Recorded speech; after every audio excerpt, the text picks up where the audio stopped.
When speaking about the horrific history of the transatlantic slave trade, one of the most famous narratives is Roots by Alex Haley, which was first released as a book and then made into a popular TV series. This story was the narrative of a Gambian man named Kunta Kinte who was captured and enslaved and sent to America, and follows the legacy and history of his family and the transmission of his story throughout generations until the author, Alex Haley, who was a sixth-generation descendant of Kunta Kinte. And although there were strong allusions to Kunta Kinte's Muslim heritage throughout the TV series, and more specifically in the book, what is the link between Kunta Kinte and Fatima Fihri, the founder of Qarawiyyin University, the oldest university in the world? In the book, Alex Haley describes Kunta Kinte's grandfather as an Islamic scholar who moved from Mauritania into Gambia and married his grandmother. And Kunta Kinte was named Kunta after the tribe that his grandfather came from.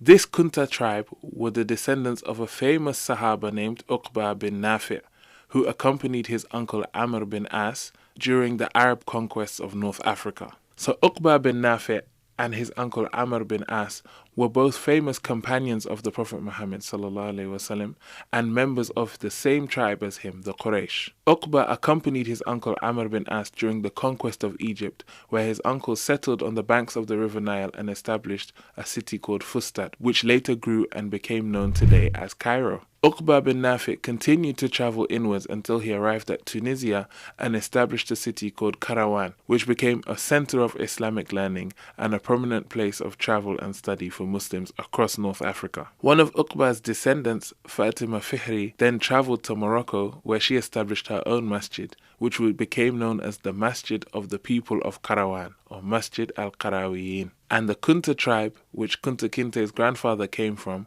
were also the descendants of Uqba bin Nafi', making Fatima Fihri and Kunta Kinte distant relatives. This is a testament to the often unknown and untold history and legacy of Islamic scholarship in West Africa, as we see that this enslaved West African man had a lineage that traced its way all the way back to the time of the Prophet Muhammad ﷺ.